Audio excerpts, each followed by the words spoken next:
Welcome back for another deep dive. Today we'll be exploring Nafsychology. This fascinating area that delves into the human psyche. Oh, yeah. It's like this incredible blend of psychology and philosophy and even spirituality. Okay. All kind of geared towards understanding ourselves better. Okay. You could think of it as like the art of knowing yourself, your inner world, like your soul's journey. Yeah. And to guide us through this, we have an interview with Dr. John Beebe, a leading Jungian analyst who developed the 8-function model. Are you familiar with Dr. Beebe's work? Yeah, I mean, what's so compelling about this deep dive is how this model really gets at that core of Nafsychology, like this idea of integrating all aspects of ourselves. Okay. It's not just about assigning labels or fitting into boxes. Right. It's about grasping this dynamic interplay of our thoughts and feelings and behaviors as we kind of navigate the world. I'm already intrigued. I've heard a bit about Jungian psychology, but this 8-function model is kind of new to me. Yeah. How does it build on Jung's work? Well, Jung originally proposed, those 4 main psychological functions: thinking, feeling, sensation, and intuition. Right. And he noted that each could be directed inwardly, introverted or outwardly extroverted. Okay. Dr. Beebe takes that framework and expands it, suggesting that we actually have 8 functions at play, assigning an archetypal role to each. Archetypal roles. Okay, so it's not just about whether I'm a thinking or a feeling type, but also how those functions express themselves. Exactly. He uses this analogy of a stage play. Okay. Each function is like a character. Okay. With its own motivations and quirks. You have the hero, the parent, the child, even the opposing personality. Wow. Imagine your inner world as this stage where these characters are interacting and shaping your experiences. That's such a powerful image. It makes me think about all the different roles I play in my own life.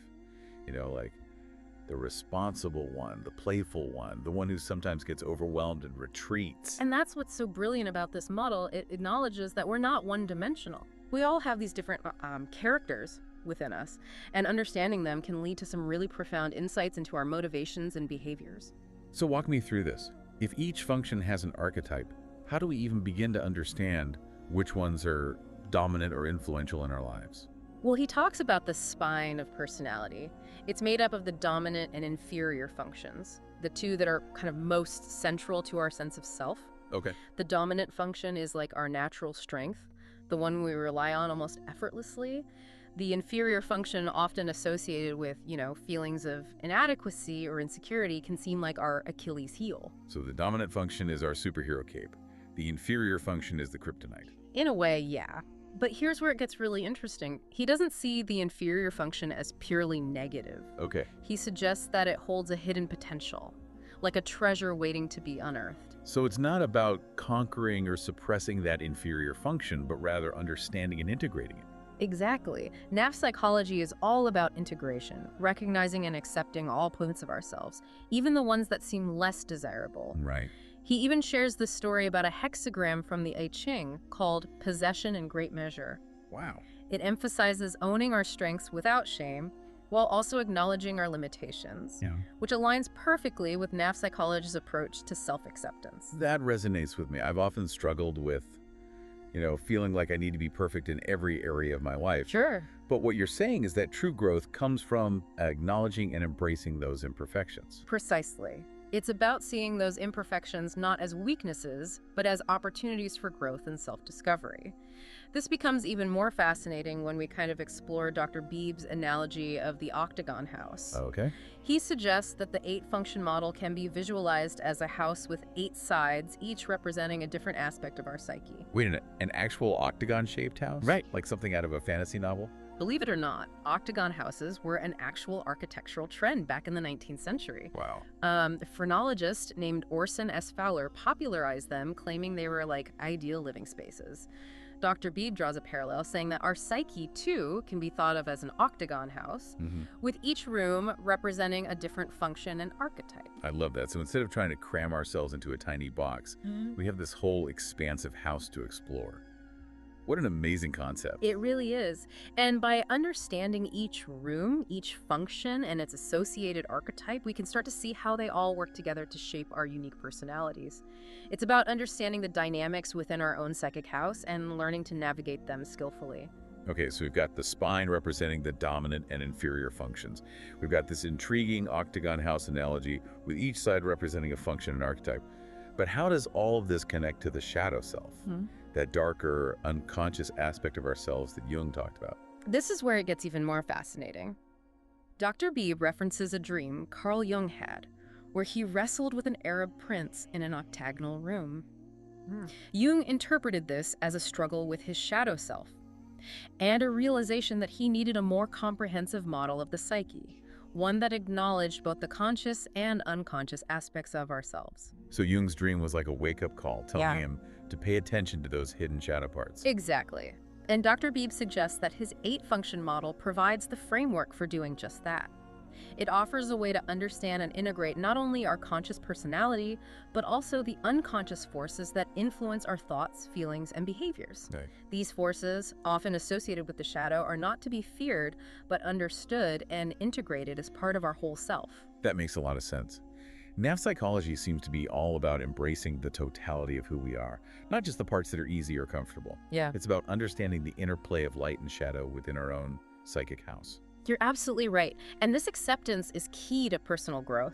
Ignoring those shadow parts won't make them disappear.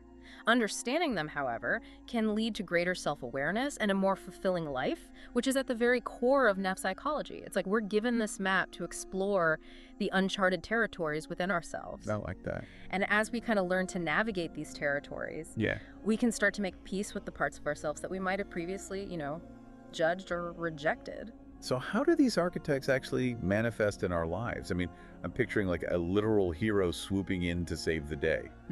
But I'm guessing it's more nuanced than that. You're right, it is much more subtle. Think of the hero as the part of you that, wants to make a difference, to overcome challenges, to leave a positive mark on the world. It might show up as this strong sense of purpose, a drive to achieve goals, or a willingness to stand up for what you believe in. So it's not about like wearing a cape and tights, but embodying those heroic qualities in our everyday actions. Exactly. And it's important to remember each archetype has like both a light and a shadow side. The hero, for example, can become overly focused on achievement, neglecting their own needs, pushing themselves too hard. That's interesting. So even the most positive archetypes can have their downsides if they're not expressed in a balanced way. Precisely. And that's where self-awareness comes in. By understanding our own archetypal patterns, we can start to see when we're falling into those shadow traps and make more conscious choices about how we want to show up in the world. That's so helpful. Yeah. This is making me think about how these archetypes might play out in our relationships with others. Does Dr. Beebe talk about that at all? He does. He observed these dynamics firsthand in his own life, particularly in his relationship with his mother. He described how her dominant introverted intuition clashed with his extroverted intuition, creating tension and conflict. Oh, so it's like their different functions were speaking different languages, leading to misunderstandings and frustrations. That's a great way to put it. And that's where the 8-function model can be so helpful. It can give us a framework for understanding those clashes, not as personal attacks, but as expressions of different cognitive processes. So it's like taking a step back and saying, okay, this isn't about me versus you. It's about our different ways of perceiving and interacting with the world. Exactly. And that shift in perspective can be incredibly helpful in navigating relationships. Instead of getting caught up in the blame game, we can start to see those differences as opportunities for growth and understanding. That makes a lot of sense. This is all starting to click for me. It's like we're given a whole new language for understanding ourselves and the people around us. And that's one of the gifts of Nafsychology. It provides us with the tools to delve deeper into the intricacies of human personality and relationships. It encourages us to move beyond, those superficial judgments and to embrace the complexity of both ourselves and others. Speaking of complexity, I'm still trying to wrap my head around how these archetypes differ from our cognitive functions. They seem intertwined, but I'm not quite sure how to separate them. Think of it this way. The cognitive function is like the what, and the archetype is the how. So you might have introverted feeling as a function, but the archetype will determine how that feeling is expressed. Is it a nurturing, compassionate feeling, or is it a more self-absorbed, wounded feeling? That makes so much more sense. So the function is like the raw material, and the archetype shapes how that material is molded and expressed. You got it. It adds that depth and nuance to our understanding. It's not just, I'm a feeling type, but rather, I express my feelings through the lens of this particular archetype. Wow, that opens up a whole new layer of self-awareness. It's not just about knowing what we feel, but also understanding how we express those feelings and how that impacts our interactions with the world. And that understanding can be empowering. It allows us to see that we have more agency in how we express ourselves. We can start to make more conscious choices about which archetypes we want to embody in different situations. That's a good point. That's also fascinating. It's like I'm gaining a whole new vocabulary for understanding myself and the people in my life. That's the beauty of Nafsychology. It provides us with this framework for deeper self-exploration and understanding, which ultimately leads to more authentic and fulfilling lives. It encourages us to embrace the full spectrum of human experience, the light and shadow, the strengths and weaknesses, and to see the beauty in all of it. You mentioned earlier that Dr. Beebe even uses film to kind of understand these psychological types. Right. Can you tell me more about that? Absolutely. He's a big film buff, and he sees movies as this powerful way to observe different personality types in action. Okay. He believes that the characters and their interactions can kind of reflect those archetypes and functions we've been discussing. So it's like watching a movie can be a form of psychological study. We can start to see these archetypal patterns playing out on the big screen. In a way, yes. He's not saying every character perfectly embodies a specific type. However, film can offer this rich and nuanced portrayal of human behavior and motivations, giving us insights into the complexities of the human psyche. It's like we can use those stories as a mirror to reflect on our own inner worlds and to see those same patterns playing out in our own lives. That's a great way to put it. Film can help us to connect with these archetypal energies in a visceral way, making them feel more real, more relatable. It can also help us see how these archetypes interact with each other and how they shape the narratives of our lives. Okay, I have a big question for you. How does Dr. Beebe see the relationship between typology and personal growth? Is it just about labeling ourselves, or is there a deeper purpose to all of this? He's very clear that typology is a tool for individuation. It's not about, putting ourselves in boxes, but rather about using those boxes as starting points for self-exploration. He believes that by understanding our own type and the types of others, we can, navigate relationships more effectively. Yeah. Make more fulfilling career choices, and ultimately live more authentic and meaningful lives. So it's like typology gives us a roadmap for understanding our strengths, weaknesses, and those potential blind spots. Right. And by understanding those things, we can make more conscious choices about how we live, work, and relate to others. Exactly. It's about using this knowledge to empower ourselves, not to limit ourselves. It's about embracing the full potential of who we are meant to be. One thing that keeps coming up for me is Dr. Beebe's emphasis on balance. He talks about the tension between the superior and inferior functions, Right. the need to develop the spine, even the octagon house, as a symbol of a balanced psyche. Right. Why is balance so important in this model? It's absolutely central to his work. Dr. B believes that true psychological health comes from integrating all of these different aspects of ourselves, not from suppressing or denying them. It's not about striving for perfection, but rather for wholeness. That makes sense. It's like trying to force ourselves into a specific shape instead of embracing the organic, ever-evolving nature of who we are. That's a beautiful way to put it. It's about allowing all parts of ourselves to have a voice, to be seen, and to be heard. Right. And when we do that, we create space for greater harmony and balance within ourselves. It makes me think of that I Ching hexagram he mentioned, possession in great measure. Yeah.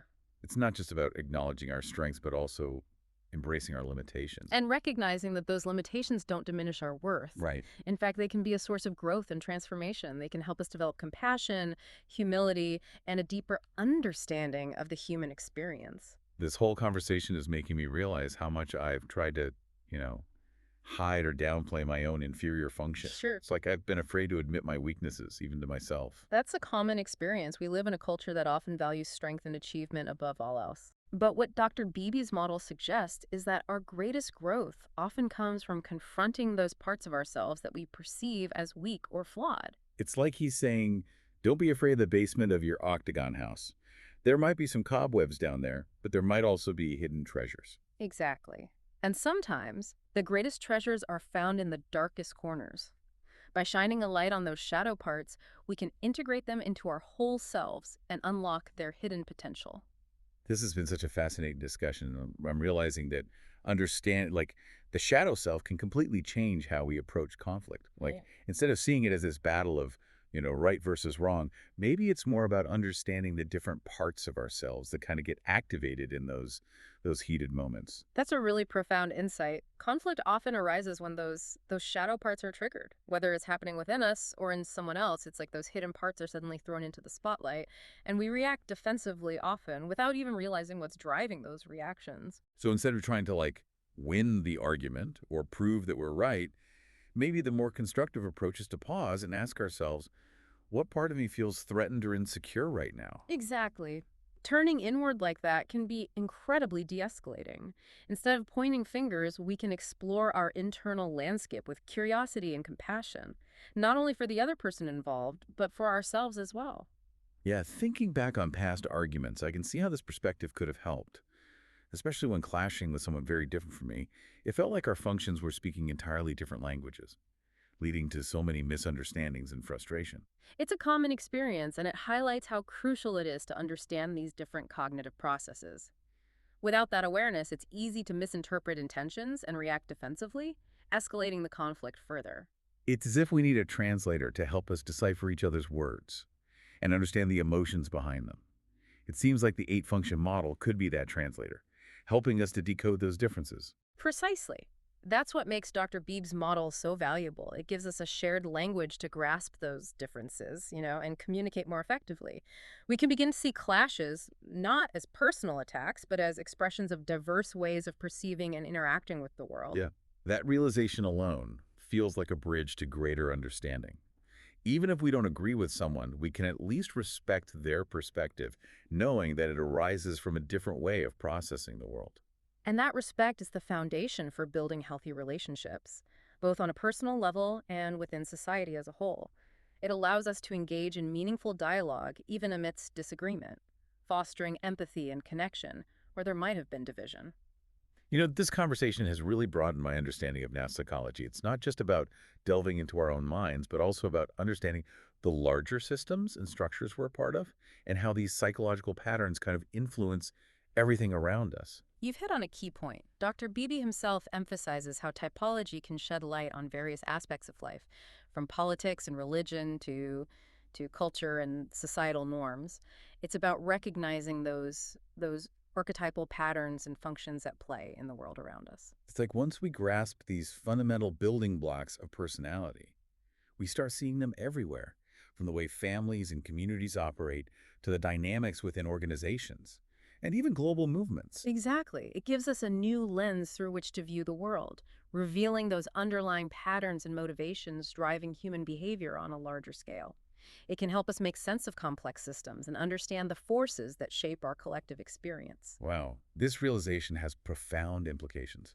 It suggests we can use this knowledge to create a more just and equitable world, one that honors the diversity and complexity of human experience, a world where differences are celebrated, not demonized, and where we can work together to build a better future for all. That's a powerful vision, and it aligns beautifully with the core principles of Nafsychology. It's about recognizing our interconnectedness, understanding the inherent worth of every individual, and using this knowledge to foster compassion, empathy, and collaboration. This has been such an enlightening conversation. I feel like I'm seeing myself and the world with fresh eyes, armed with a new set of tools to navigate the complexities of life and relationships. It's been a pleasure exploring these ideas with you. Remember, this is just the beginning of your journey into the world of Nafsychology. There's always more to discover, more to integrate, and more to share with the world. I'm definitely eager to learn more. What advice would you give our listeners who are just beginning their own exploration of psychology and the eight-function model? Where should they start? Embrace curiosity. Dive into the wealth of resources that are available. Books, articles, podcasts. There's so much out there to explore. Don't be afraid to experiment with different ways of understanding your type and those of the people around you. And most importantly, practice patience with yourself. This is a lifelong journey, not a race to the finish line. Enjoy the process of self-discovery and trust that the insights will unfold in their own time. That's wonderful advice. I think it speaks to the very essence of Nafsychology. It's an invitation to embrace the mystery and complexity of who we are, approaching self-discovery with a sense of wonder and playfulness. Absolutely. It's about savoring the journey, not just focusing on the destination. It's about finding joy in the process of uncovering our true selves and sharing that authentic self with the world. Well, on that note, it's time for us to wrap up this deep dive into Nafsychology and the eight-function model. We've explored such fascinating terrain today, from the concept of the shadow self and the spine of personality to the intriguing analogy of the octagon house. But what stays with me most is this idea that this knowledge is not just about understanding ourselves in isolation, it's about using that understanding to weave a more compassionate and interconnected world. So as you go about your day, dear listener, consider this. How might you use these newfound insights to build bridges of understanding, to celebrate diversity, and to embrace the full spectrum of human experience? Remember, the art of Nafsychology is not just about knowing yourself, it's about using that self-knowledge to illuminate the world and to contribute to a brighter, more compassionate future for us all.